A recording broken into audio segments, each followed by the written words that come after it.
Because we're not talking about restraining the gentleladies from Michigan's ability to speak as an American citizen. We're not talking about punishing her, putting her in jail. What we're talking about is whether a member of the United States House of Representatives, whether a member of this body representing this nation is justified in putting forward a defense of the actions of Hamas terrorists that murdered innocent Israeli citizens, is holding United States citizens and Israelis hostage, and in her own language was defending on October 8th, a mere 24 hours into the brutal and barbaric attacks in which babies were beheaded, babies were placed into ovens, literally. Moms were raped in a house while their babies were put in an oven. Before we dive in, hit that subscribe button and smash the like button so more patriots can see content the mainstream media never touches. Because what just went down in Congress wasn't a debate. It was an earthquake. A member of Congress tried to rewrite the October 7th Hamas massacre as resistance. And when the House finally held her accountable, the left didn't just lose their composure. They revealed exactly who they truly are. Get ready, because you're about to see the full extent of the meltdown they don't want you to watch. Welcome back to Congress Flash, the channel where we cut through the noise and bring you the truth with zero sugarcoating. Before we get started, make sure you subscribe and hit that like button so this video reaches every patriot who's tired of watching America get morally gaslit by the political left.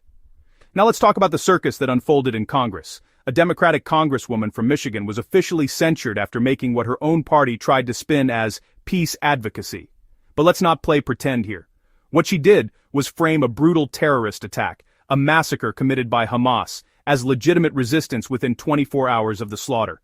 Babies murdered, women raped, innocent civilians butchered, hostages kidnapped. And while the world was still processing the horror, she stood behind a microphone and blurred the moral line between terrorism and political struggle. And when Congress called her out at long last, the left completely detonated.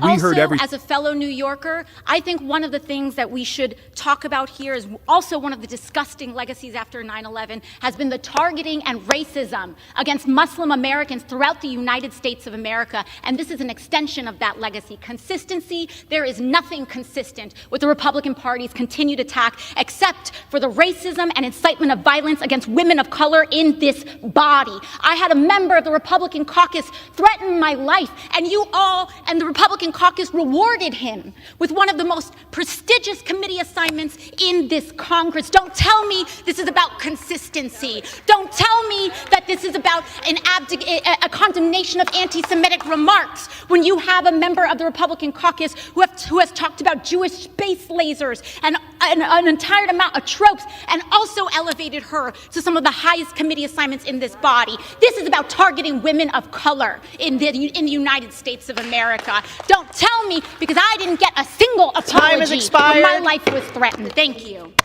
Desperation. So desperate to distract the American people from their total inability to govern. The GOP is now doing what it is best at, weaponizing hate against a black, beautiful Muslim woman. Congresswoman Omar's lived experience as a refugee and a child of survivor of war should be welcomed on this committee. It is needed. When you can't pass any bills that actually improve the people's lives, they turn Congress into a place of fear-mongering hate. It is so painful to watch. How ironic that the so-called lovers of personal freedom are now moving to censor Congresswoman Omar in the same week they introduced a bill to ban federal employees from engaging in censorship. Where are the free speech warriors today? The hypocrisy is obvious to the American people. You are showing who you all are, really. The gentlewoman's time has expired. Omar will not be silenced. The gentlewoman's time has expired. Congressman Omar, the gentlewoman's time has expired. That our country is failing you today through this chamber. You belong The gentlewoman is no longer recognized, and the gentleman from Mississippi is recognized. The gentlelady cannot, as a member of Congress, be standing up and telling the world that what we saw unfold in attacking Israel is justified. We can't. Mr. Chair, do you know what it's like to fear rising hate crimes, to know how Islamophobia and anti-Semitism makes us all less safe, and worry that your own child might suffer the horrors that 6-year-old Wadia did in Illinois? I can't believe I have to say this, but Palestinian people are not disposable. We heard everything from claims of racism, Islamophobia, targeted oppression, and of course, the classic fallback, that conservatives are somehow the real extremists. Instead of defending American values, instead of condemning terrorism unequivocally, several Democrats chose to turn the entire debate into a victimhood spectacle. Suddenly, it wasn't about Hamas, it wasn't about terror, no, it was about how Republicans supposedly hate women of color. This is the exact strategy they take every single time. When they cannot defend the message, they attack the messenger. One Democrat even had the nerve to bring up someone ranting about space lasers, as if that excuses a sitting member of Congress appearing to justify the murder of Israeli civilians. And yes,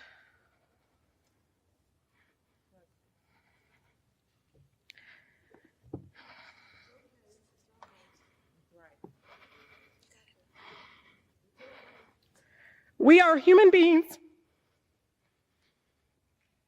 just like anyone else. My city, my grandmother, like all Palestinians, just wants to live her life with freedom and human dignity we all deserve. Speaking up to save lives, Mr. Chair, no matter faith, no matter ethnicity, should not be controversial in this chamber. The cries of the Palestinian and Israeli children sound no different to me. Why? What I don't understand is why the cries of Palestinians sound different to you all. We cannot lose our shared humanity, Mr. Chair. I hear the voices of advocates in Israel, in Palestine, across America, and around the world for peace. I am inspired by the courageous survivors in Israel who have lost loved ones, yet are calling for a ceasefire and the end to violence.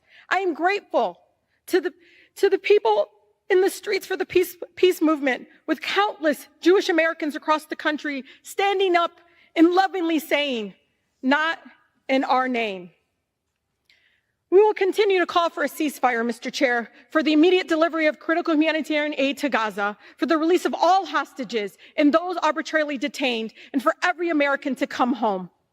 We will continue to work for a real lasting peace that upholds human rights and dignity of all people, and centers in peaceful coexistence between Israelis and Palestinians, and censures no one, and ensures that no person, no child has to suffer or live in fear of violence. I had some people who called into question that I would put out my public support for my former colleague, Justin Amash, who lost cousins in a church, receiving missile fire into a building next to a church.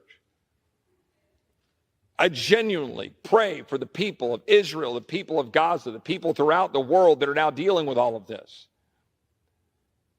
But the gentlelady cannot, as a member of Congress, be standing up and telling the world that what we saw unfold in attacking Israel is justified. We can't. Free speech matters. I have grave concern right now about where this institution is going with respect to censures. I voted against the censure last week because I thought it had drafting problems, and I thought it had significant concerns it raised. I believe the work that was done by my friend from Georgia here put forward a resolution. And yes, let's be crystal clear. Nobody in this country, regardless of party, should get a pass for anti-Semitic conspiracy theories. But the argument here wasn't about conspiracies, it was about calling a terror attack what it was. And the fact that so many Democrats refuse to do that tells you everything about where their moral compass currently points. Meanwhile, the congresswoman at the center of this meltdown made an emotional speech about her family, her background, her experiences. Nobody denies her humanity, Nobody denies the suffering of Palestinian civilians, but humanity does not change the facts of October 7th. Calling for a ceasefire one day after terrorists murdered over 1,000 civilians is not moral clarity. It is moral confusion. And let me tell you something. When you're elected to Congress, you are expected to uphold American values. Free speech is absolutely protected, but political positions have consequences. You cannot stand in the halls of the United States government and imply that a terrorist attack is anything other than evil. Period. The left wants to twist this into a story about suppressed dissent. But it's not about dissent. It's about standards. It's about the difference between condemning war and excusing terror. It's about whether we still recognize good and evil. The Democrats want to pretend this was an attack on free speech. No, it was an act of accountability, something they only seem to support when it's directed at conservatives. And here's the truth the media will never say out loud. This censure was overdue. Congress cannot become a place where terrorism gets romanticized, where atrocities get brushed aside in the name of political identity, and where every criticism is deflected by shouting racism.